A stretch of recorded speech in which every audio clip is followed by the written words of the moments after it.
Hey there guys, how's it going? So you may not know this, but I'm a fan when it comes down to the Teenage Mutant Ninja Turtles. I remember coming home after school, watching the 2003 cartoon, and I still got my action figures today, and in perfect condition. And since it's the 35th anniversary of the franchise, I thought it was a perfect time to rank all the movies, starting from worst to best. This is my opinion. If you have your own list, comment down below, I'd love to see it. But let's get started. At number 7 is Teenage Mutant Ninja Turtles 3.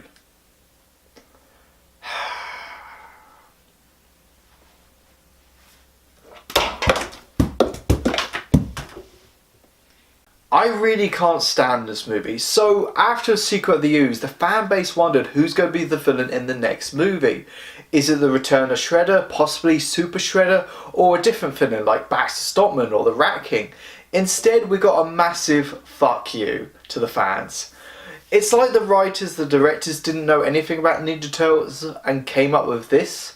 The dialogue is truly awful, the jokes are just so cringe and out of date, especially that time. The costumes weren't done by Jim Henson, this time it's done by animatronics, and they look awful. Casey Jones returns, but it's so wasted. The only thing I would give props to is that for a film that takes place mostly in Japan, that's filmed in California, it's pulled off nicely, but this film really killed the franchise for a while. At number 6 is the 2014 reboot. So I remember when it was announced that Michael Bay was going to be attached to this project, but he was going to produce, not direct, and the trailers did get some negative response, but after seeing the film, I didn't understand why people were bitching about this, really, because I loved the designs of Turtles and the Shredders, and the personalities of the Turtles were spot on, and the design of Shredder was a hit and a miss, but I can understand where they were going for. But the film does have some really bad ideas, like having April O'Neil and linking her story with the Turtles' origins. I thought that was a terrible idea. The Foot Clan was more of a terrorism threat than ninjas. I wouldn't mind William Fletcher as the Shredder rather than some guy who hides in the shadows and only has like 4 lines. And Megan Fox as April O'Neil is just unbearable. At number 5 is the 2007 animated movie TMNT. Now this is done by Imagi Studios, which closed down back in 2010, but this movie was better than I thought it was going to be. It had a great range of voice actors like Patrick Stewart, Chris Evans, Sarah Michelle Gellar. It didn't go back to the Turtles' origins, instead it started off with its own plot, which was a fresh idea. I did have some doubts about the animation style, but it had a nice gothic tone to it, which I really liked. And the Turtles' personalities and their conflict was captured nicely. The villain is completely original, which is kind of a hit and a miss. I would rather have a different villain this time around in the movie. But the plot is really underdeveloped, and it does have some plot holes, like these 13 monsters that were released thousands of years ago on Earth all happen to be in New York, and no one's discovered them till now. And number 4 is Teenage Mutant Ninja Turtles 2, Secret of the Ooze. Now this is a nostalgic guilty pleasure. This is definitely a step down from its predecessor due to the fact that parents were complaining about the violence in the first movie.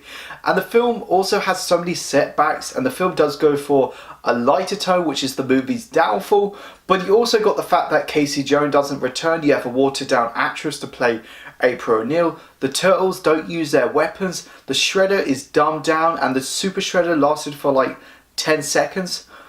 But there's stuff I like in this film. I can still enjoy this film today. Like, I like it how it furthers the story for the Turtles, like learning about their mutation. The design of Toko and Raza is great, and the Vanilla Ice cameo is just breathtaking. And number 3 is the sequel to the 2014 reboot, Out of the Shadows. By all means, this is not a good movie, but this is a damn fun Ninja Turtles movie.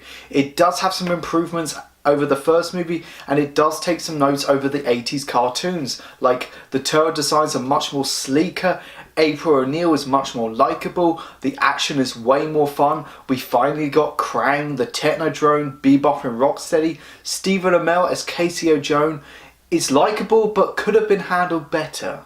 It does have some interesting ideas, like the Turtles have a chance to become human, but the film does have its flaws, like there are some pacing issues, and Shredder is actually a person in this movie, but he doesn't do anything at all. And number 2 is the animated crossover Turtles Forever, which celebrated the 25th anniversary of the franchise. It collided the 80s cartoon with the 2003 cartoon. This one didn't get a theatrical release, but there is a massive gap between my number 3 and my number 2, so that's why it's on my list. Turtles Forever is just great. You don't have to be a fan of both cartoons, anything Ninja Turtle related, and you're gonna love this. The contrast between the worlds is great, and the way the characters work off each other and the way the world works is just acknowledged and celebrated beautifully, and it's just well thought out. You don't know what direction they're going in next, and it just pays off. The film takes itself seriously, but not too seriously. So my favourite Ninja Turtles film of all time, and yeah, it's kind of obvious, but I will say it's also one of my favourite films of all time, and it has impact on my life, and that's Teenage Mutant Ninja Turtles all the way back in 1990, the live action original. Now, I remember watching this when I was about 14, and I was just blown away by this film. Just by watching these turtles, the costumes, the animatronics and the facial features, it was just mind-blowing. It looked so lifelike. Jim Henson did such an incredible job on this. What makes this film so special is that it took the source material seriously. It kind of had that fun 80s vibe from the 80s cartoon, but also it had a grounded, serious vibe to it. It's kind of like from the black and white original comic book series. The Turtles' personalities are just spot on, and the fighting moves they were able to do in those rubber suits is unbelievable. They got the right people to play Casey Jones and April O'Neil. The Shredder is menacing. The music is just 90s cheesy goodness. I recommend this film even if you're not a fan of Ninja Turtles. Thank you so much for watching this video, guys. Go like, comment, subscribe. Let me know what is your favourite Ninja Turtles film and what is your least favourite. Comment down below. Go check out my Facebook, my Twitter and my Instagram page. You guys are awesome. I got your back.